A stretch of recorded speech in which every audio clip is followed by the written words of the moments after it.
ஆளூர் ஷானவாஸ் அவர்கள்ட்ட தான் பேசணும். அதுல ஓஎஸ் மணியன் சொன்னது, அதுவும் உங்களை பார்த்து சொன்னதுன்றது 2026 தேர்தல் புயல் எங்க மையம் கொண்டதுன்னா கள்ளக்குறிச்சியில தான் மையம் கொண்டது அப்படின்றது. அது ஏதோ உங்களுக்கு கொடுத்த செய்தி மாதிரி இருந்தது ஒன்று. ஆனா முனைவர் பேசினது உங்களை அன்பால் கட்டி போட்டுட்டார், கொள்கையால் கட்டி போட்டுட்டார் அப்படின்னா என்ன நடக்க போகுது, விசிகா என்ன செய்ய போகுதுன்ற ஒரு கேள்வி இருக்கே. 2026 பலமுனை போட்டியால் யாருக்கு பலனோ இல்லையோ விசிகாவுக்கு பலன் என்பதை இந்த அரங்கமே காட்டிவிட்டது. ஒரு காலம் இருந்தது, விசிகா இடம்பெறுகிற அணி வெற்றி பெறாது, விசிகாவை சேர்த்து கொண்டால் எல்லா மக்களின் வாக்குகளும் வராது என்று எதிர்மறையான பரப்புரை அவதூறாக செய்யப்பட்டது. ஆனால் காலத்தின் ஓட்டத்தில் மாற்றத்தை பாருங்கள். கள்ளக்குறிச்சியில் புயல் மையம் கொண்டு விட்டது என்று என்னுடைய அன்புக்குரிய அண்ணன் ஓஎஸ்எம் அவர்கள் சொல்கிறார். இல்லை இல்லை, அந்த புயல் அறிவாலயத்தில் தான் இருக்கிறது, 100 விழுக்காடு கொள்கை உறவாக இருக்கிறது என்று அண்ணன் முனைவர் சபாபதி மோகன் அவர்கள் சொல்கிறார். இந்த வளர்ச்சி என்பது விடுதலை சிறுத்தைகள் அடைந்திருக்கிற இந்த இடம் என்பது அவ்வளவு எளிதில் வந்ததல்ல. விடுதலை சிறுத்தைகள் அடைகிற பயன் என்பது அது ஏதோ ஒரு கட்சிக்குரிய பயன் அல்ல, அது தமிழ்நாட்டிற்கு கிடைக்க போகிற பயன். ஏனென்றால் நாங்கள் ஒரு அணியில் இடம் பெற்றிருந்தாலும் கூட ஆதரவு அரசியலை முன்னெடுக்கிறோம், அதே நேரம் எதிர் அரசியலையும் முன்னெடுக்கிறோம். 8 மணி நேர வேலை சட்டத்தை திருத்தி 12 மணி நேரமாக திமுக அரசு கொண்டு வந்த போது அந்த சட்டமன்றத்தில் அதை எதிர்த்து வெளிநடப்பு செய்து அந்த திருத்தத்தை வாபஸ் பெற வைத்தது எதிர்கட்சிகள் அல்ல, கூட்டணி கட்சிகளான விடுதலை சிறுத்தைகள், மார்க்சிஸ்ட் கம்யூனிஸ்ட் கட்சி, இந்திய கம்யூனிஸ்ட் கட்சி. அதுபோல வேங்கை வயலுக்கு தமிழ்நாடு முழுவதும் போராட்ட களத்தை கூர்தீட்டியது எதிர்கட்சிகள் அல்ல, திமுக அணியில் இருக்கிற விடுதலை சிறுத்தைகள் கட்சி. இப்போது கள்ளக்குறிச்சி சம்பவத்திற்கு மாநாட்டை அறிவித்திருக்கிற கட்சி எதிர்கட்சி அல்ல, திமுக அணியில் இருக்கிற கூட்டணி கட்சியான விடுதலை சிறுத்தைகள் கட்சி. ஆனா அதுல ஒரே ஒரு வித்தியாசம், மற்ற அத்தனை போராட்டங்களுக்கு அதிமுகவுக்கு அழைப்பு இல்லை, இப்போதுதான் அதிமுகவுக்கு அழைப்பு. இதுதான் வித்தியாசம், முதல் முறை வித்தியாசம். அதிமுகவை திமுகவே அழைச்சிருக்கு. நீட் எதிர்ப்பு போராட்டத்தில் வந்து கலந்து கொள்ளுங்கன்னு உதயநிதி ஸ்டாலின் அவர்கள் அதிமுகவுக்கு அழைப்பு கொடுத்திருக்கிறாரு. அவர் அழைக்கும் போதெல்லாம் நீங்க அதிமுக திமுக கூட்டணி வருமானு விவாதிக்கல, நாங்க அழைக்கும் போது விசிக அதிமுக கூட்டணியான்னு விவாதிக்கிறீங்க, அவ்வளவுதான் வேறுபாடு.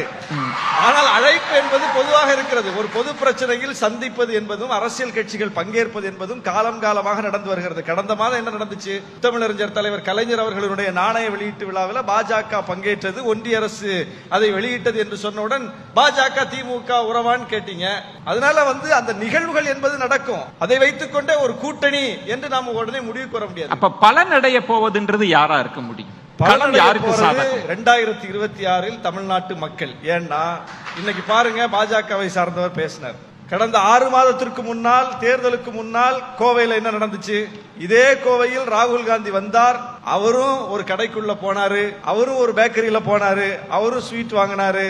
அந்த கடைக்காரரை அவர் எப்படி நடத்தினார், அந்த கடையில் பங்கேற்ற மக்களை அவர் எப்படி நடத்தினார் என்பது உலகத்துக்கே சான்றா இருந்தது. ஆனா ஒன்றிய அமைச்சர் நேத்து கோவைக்கு வந்தாங்க, கடைக்காரரை இவர் எப்படி நடத்தினார், பாஜக எப்படி நடத்தியது என்பது சான்றா இருக்குது. ஒரே கோவையில 2 கட்சிகள், 2 தலைவர்கள் எப்படி அணுகுமுறை மாறுகிறதுன்னு பாருங்க. அப்ப தமிழ்நாட்டிற்கு ஆதரவான அமைப்பு எது, தமிழ்நாட்டு மக்களை நேசிக்கிற ஒரு கூட்டணி எதுன்னா அது இந்தியா கூட்டணி தான், எங்க கூட்டணி தான்.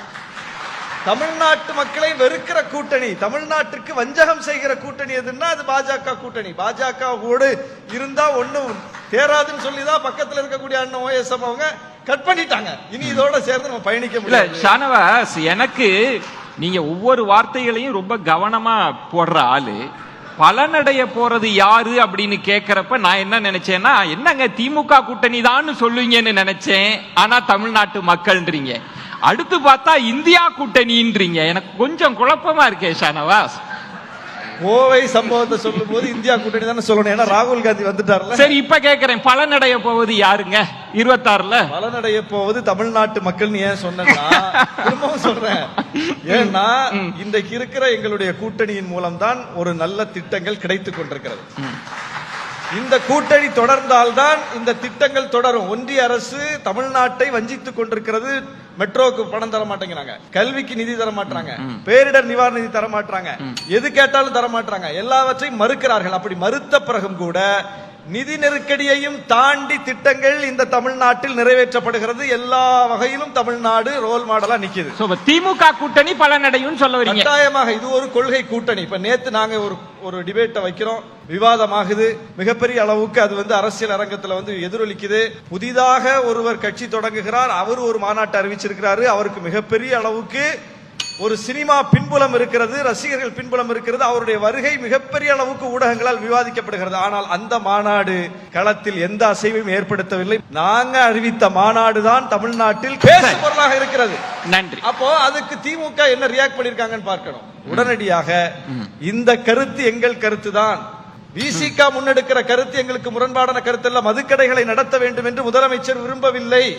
படிப்படியாக நாங்கள் மதுவிலக்கை கொண்டு வருவோம், கடைகள் எண்ணிக்கையை குறைப்போம் நேற்று அமைச்சர் சம்பந்தப்பட்ட அமைச்சரை பதில் சொல்லியிருக்கார். அப்போ எங்களுடைய போராட்டம் என்பது வீணாகவில்லை. நன்றி. அப்படிங்கறத பார்க்கிறோம். முதல் கட்ட பார்வையை முன் வச்சிருக்கிறார். இருவருக்குமே பலத்த கரவொலிகள், பாராட்டுகளை தெரிவிச்சுக்கும்படி கேட்டுக்கொள்கிறேன்.